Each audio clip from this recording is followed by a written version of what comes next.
کبھی آپ نے تنہائی میں بیٹھ کر یہ سوال کیا ہے، یمن کا وہ قدیم شہر سبا، کیا وہ سچ میں اتنا جنت نما تھا؟ کیا وہاں سچ میں باغ تھے، نہریں تھیں اور دولت ایسی برستی تھی جیسے زمین پر جنت اتر آئی ہو؟ اور پھر وہی دولت، وہی شان و شوکت، لیکن ساتھ میں ایک گہری گمراہی، سورج کی پوجا۔ کیا کبھی سوچا کہ ایک ایسی عورت جس کے پاس دنیا کی ہر نعمت تھی، پھر بھی وہ اور اس کی پوری قوم سورج کے آگے سجدہ کرتے تھے؟ اگر یہ سوال آپ کے دل میں اٹھا تو آج کی اس ویڈیو میں ہم اسی رازمائی سلطنت کی طرف چلتے ہیں جہاں سے شروع ہوتی ہے ملکہ بلقیس کی کہانی اور ختم ہوتی ہے ایک ایسے امتحان پر جس نے اس کی پوری زندگی اور اس کی قوم کا رخ بدل دیا۔ تو تیار ہو جائیے، کیونکہ آج ہم کھولنے جا رہے ہیں سبا کی ملکہ بلقیس کا وہ راز جو قرآن میں بیان ہوا اور جو تفسیرات اور روایتوں میں چھپا ہے۔ شروع کرتے ہیں یمن کا قدیم شہر سبا سے۔ یہ وہ سرزمین تھی جو اپنے باغوں، نہروں اور تجارت کے لیے پوری دنیا میں مشہور تھی۔ اس علاقے کو دیکھ کر یوں لگتا تھا جیسے زمین پر جنت اتر آئی ہو، لیکن دولت اور خوشحالی کے ساتھ ساتھ یہاں ایک گہری گمراہی بھی موجود تھی۔ یہ لوگ سورج کی عبادت کرتے تھے۔ ہر صبح جب سورج طلوع ہوتا، ہزاروں لوگ زمین پر جھک جاتے اور سورج کو سجدہ کرتے۔ قرآن کی سورہ نمل آیت 24 میں یہی ذکر ملتا ہے کہ بلقیس اور اس کی قوم سورج کے سامنے سجدہ کرتے تھے۔ اب سوال یہ پیدا ہوتا ہے، ایک ایسی عورت جس کے پاس اتنی طاقت، اتنی دولت، اتنی حکمت تھی، پھر وہ سورج کو کیوں پوجتی تھی؟ ملکہ بلقیس کی شخصیت جتنی شاندار تھی، اس کی پیدائش اتنی ہی پرراز تھی۔ اس کے بارے میں مختلف اقوال اور روایتیں ملتی ہیں۔ کہا جاتا ہے اس کے والد یمن کے علاقے میں ایک عظیم بادشاہ تھے۔ دولت اور طاقت کے باوجود وہ اپنی حکومت کو مزید مضبوط دیکھنا چاہتے تھے، لیکن تقدیر نے ان کے لیے ایک ایسا راستہ لکھا تھا جسے کوئی سمجھ نہ سکا۔ روایت کے مطابق اس بادشاہ کا نکاح ایک ایسی عورت سے ہوا جو جنات کی نسل سے تعلق رکھتی تھی۔ اسی عورت کے بدن سے بلقیس کی پیدائش ہوئی۔ وقت گزرتا گیا اور بلقیس اپنے والد کی وفات کے بعد تخت پر بیٹھ گئی۔ اب وہ صرف بادشاہ کی بیٹی نہیں رہی تھی، بلکہ پورے سبا کی ملکہ بن چکی تھی۔ ملکہ بلقیس نے اپنی عقل اور حکمت سے اس اندھی قوم پر مضبوط گرپ قائم کی۔ یہ وہ وقت تھا جب اللہ تعالیٰ نے حضرت سلیمان علیہ السلام کو نبوت اور غیر معمولی بادشاہت عطا کی تھی۔ ان کے لشکر میں صرف انسان نہیں تھے، بلکہ پرندے، جانور اور جنات بھی شامل تھے۔ یہ وہ واحد بادشاہت تھی جس میں کائنات کی مختلف مخلوقات ایک ہی جھنڈے تلے جمع تھی۔ حضرت سلیمان علیہ السلام ایک دن اپنے لشکر کی ترتیب دیکھ رہے تھے۔ پرندے، جانور، سپاہی سب اپنی صفوں میں موجود تھے، لیکن اچانک ان کی نظر ایک کمی پر پڑی۔ ہدہد پرندہ موجود نہیں تھا۔ سلیمان علیہ السلام نے فرمایا، مجھے نظر نہیں آ رہا ہدہد کہاں ہے؟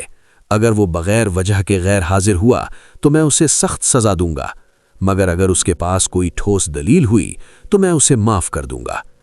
کچھ دیر بعد وہ ننھا سا پرندہ حاضر ہوا، لیکن اس کے پر پھڑپھڑانے میں گھبراہٹ نہیں تھی، بلکہ یہ خاص اعتماد تھا۔ ہدہد نے کہا، میں وہاں گیا ہوں جہاں آپ نہیں پہنچے۔ میں نے سبا میں ایک عورت کو پایا جو اپنی قوم پر حکمران ہے۔ اللہ نے اسے سب کچھ دیا ہے، لیکن وہ اور اس کی قوم سورج کے آگے جھک کر سجدہ کرتے ہیں۔ یہ الفاظ حضرت سلیمان علیہ السلام کے لیے حیران کن ہے۔ ایک ایسی عورت، ایک ایسی سلطنت جو دولت اور طاقت میں عظیم ہے، لیکن عبادت اللہ کی بجائے سورج کو کرتی ہے۔ یہ بات ان کے دل کو بھاری لگی۔ سلیمان علیہ السلام نے فیصلہ کیا کہ یہ معاملہ ٹالا نہیں جا سکتا۔ وہ براہ راست جنگ یا طاقت نہیں چاہتے تھے۔ ان کا مقصد تھا کہ پہلے دعوت دی جائے، دلیل پیش کی جائے اور پھر فیصلہ دیکھا جائے۔ چنانچہ انہوں نے ایک خط لکھا، ایک مختصر لیکن نہایت واضح پیغام۔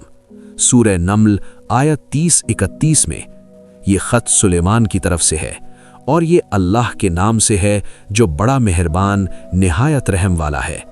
میرے خلاف سرکشی نہ کرنا بلکہ میرے پاس فرما بردار ہو کر آ جانا۔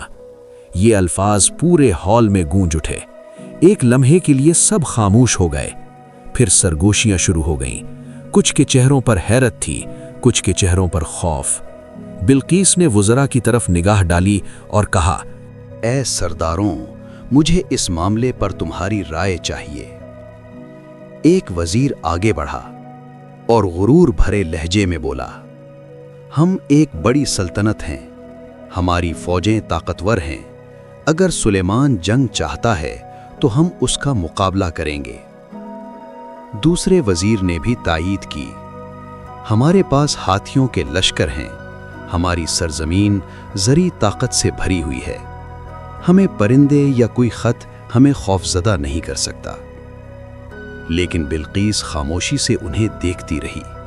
اس کی آنکھوں میں غصہ نہیں بلکہ گہری سوچ تھی۔ اس نے کہا، ہاں تمہارے پاس طاقت ہے، لیکن یاد رکھو جب بادشاہ کسی بستی پر چڑھائی کرتے ہیں تو وہ اسے برباد کر دیتے ہیں، وہ عزت والوں کو ذلیل کر دیتے ہیں۔ طاقت سے زیادہ دانش مندی کی ضرورت ہوتی ہے۔ بلقیس جانتی تھی کہ سیدھا انکار یا سیدھی جنگ اس کی قوم کو بربادی کی طرف دھکیل دے گی۔ وہ چاہتی تھی پہلے معاملے کی حقیقت کو جانچا جائے۔ چند لمحے خاموشی کے بعد اس نے فیصلہ سنا دیا، ہم فوراً سلیمان کو تحفہ بھیجیں گے، ایسے تحفے جو ہماری دولت، ہماری شان اور ہماری عزت کا اظہار کریں۔ اگر وہ یہ تحفے قبول کر لیتا ہے تو سمجھو اس کا مقصد صرف طاقت اور دولت ہے، اور اگر وہ انکار کرتا ہے تو پھر یہ بات ثابت ہو جائے گی کہ وہ واقعی اللہ کے پیغمبر ہیں۔ دربار میں سر جھک گئے، سب جان گئے کہ ملکہ کا فیصلہ نہایت حکمت بھرا ہے۔ وہ ایک ہی وار میں دشمن کے اصل ارادے کو پرکھ لینا چاہتی تھی۔ چنانچہ قافلے تیار ہونے لگے۔ اونٹوں پر قیمتی سونے کے زیورات، خوشبوئیں، ہیرے جواہرات، نایاب تحفے، یہ سب کچھ ایک قافلے میں لادا گیا۔ سبا کی زمین سے روانہ ہو کر یہ قافلہ حضرت سلیمان علیہ السلام کی بادشاہت کی سرحدوں میں داخل ہوا۔ اونٹوں پر لدے ہوئے سونے کے ڈھیر، نایاب جواہرات، خوشبوئیں، ریشم کے کپڑے اور ہاتھیوں پر سجے تخت، یہ سب دیکھنے والوں کی آنکھیں خیر ہو گئیں۔ لیکن حضرت سلیمان علیہ السلام کا دربار کوئی عام دربار نہ تھا۔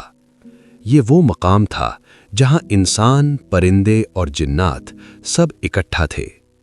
زمین پر سپاہیوں کی صفیں تھیں، فضا میں پرندے پرواز کر رہے تھے اور جنات اپنی اپنی ذمہ داریوں میں لگے ہوئے تھے۔ یہ منظر دیکھ کر قافلے کے نمائندے سہم گئے۔ انہوں نے ایسی سلطنت پہلے کبھی نہ دیکھی تھی۔ جب قافلہ دربار میں داخل ہوا تو حضرت سلیمان علیہ السلام وقار کے ساتھ اپنے تخت پر جلوہ افروز تھے، لیکن ان کے چہرے پر کوئی لالچ یا حیرت نہ تھی۔ قافلے کے سردار نے آگے بڑھ کر کہا، اے سلیمان، ہماری ملکہ نے یہ قیمتی تحفے آپ کے لیے بھیجے ہیں، یہ ہماری دوستی اور عزت کی نشانی ہے۔ حضرت سلیمان علیہ السلام نے ایک لمحے کے لیے تحفوں کی طرف دیکھا، پھر اپنے مضبوط لہجے میں فرمایا، کیا تم مجھے مال و دولت سے راضی کرنا چاہتے ہو؟ جو کچھ اللہ نے مجھے عطا کیا ہے وہ تمہارے سب تحفوں سے کہیں بہتر ہے۔ واپس جاؤ اور اپنی ملکہ سے کہو کہ اگر وہ اطاعت کرتے ہوئے نہ آئی تو میں ایسا لشکر لے کر آؤں گا جس کا وہ مقابلہ نہیں کر پائے گی۔ قافلے کے نمائندوں کے چہروں سے غرور بہہ گیا۔ انہوں نے دیکھا کہ سلیمان علیہ السلام کا مقصد دولت یا زمین پر قبضہ نہیں ہے، یہ پیغام خالص اللہ کی بندگی کی طرف بلانے کا ہے۔ تحفے وہیں چھوڑ کر قافلہ تیزی سے واپس لوٹا۔ راستے میں ان کے دل کانپتے رہے کہ اب اپنی ملکہ کو کیا جواب دیں گے۔ انہوں نے نہ صرف تحفوں کے انکار کی خبر دینی تھی بلکہ یہ بھی بتانا تھا کہ سلیمان علیہ السلام کی سلطنت کتنی عظیم ہے اور ان کی باتوں میں کتنی غیر معمولی طاقت ہے۔ دوسری طرف حضرت سلیمان علیہ السلام نے اپنے دربار میں ایک اور اعلان کیا۔ انہوں نے اپنے وزراء اور جنات سے کہا، بلقیس کو میرے پاس لانے سے پہلے کیا کوئی اس کا تخت یہاں میرے سامنے لا سکتا ہے؟ یہ سوال معمولی نہ تھا۔ تخت بلقیس اس کی سلطنت کی پہچان تھا، اس کی شان کا مرکز تھا۔ اسے یمن سے فلسطین تک لانا کوئی آسان بات نہ تھی، لیکن یہ حضرت سلیمان علیہ السلام کا حکم تھا۔ ایک طاقتور جن آگے بڑھا اور بولا، میں یہ تخت آپ کے پاس لے آؤں گا اس سے پہلے کہ آپ اپنی جگہ سے اٹھیں۔ لیکن پھر ایک اور شخصیت جس کے پاس کتاب کا علم تھا، اس نے کہا، میں یہ تخت آپ کے پاس پلک جھپکنے سے بھی پہلے لے آ سکتا ہوں۔ اس نے یہ کہا اور اگلے لمحے ہی بلقیس کا تخت سلیمان علیہ السلام کے سامنے موجود تھا۔ یہ منظر وہاں موجود سب کے لیے ناقابل یقین تھا۔ سلیمان علیہ السلام نے شکر ادا کیا اور کہا، یہ سب میرے رب کا فضل ہے تاکہ وہ مجھے آزمائیں کہ میں شکر کرتا ہوں یا ناشکری۔ اب معاملہ واضح ہو چکا تھا۔ حضرت سلیمان علیہ السلام نے یہ ارادہ کر لیا کہ جب بلقیس ان کے پاس آئے گی تو اسے ایک ایسا منظر دکھایا جائے جو اس کی آنکھوں سے پردے ہٹا دے۔ اسے یہ یقین دلایا جائے کہ یہ معاملہ طاقت یا دنیا کا نہیں بلکہ اللہ کی ربوبیت کی دعوت کا ہے۔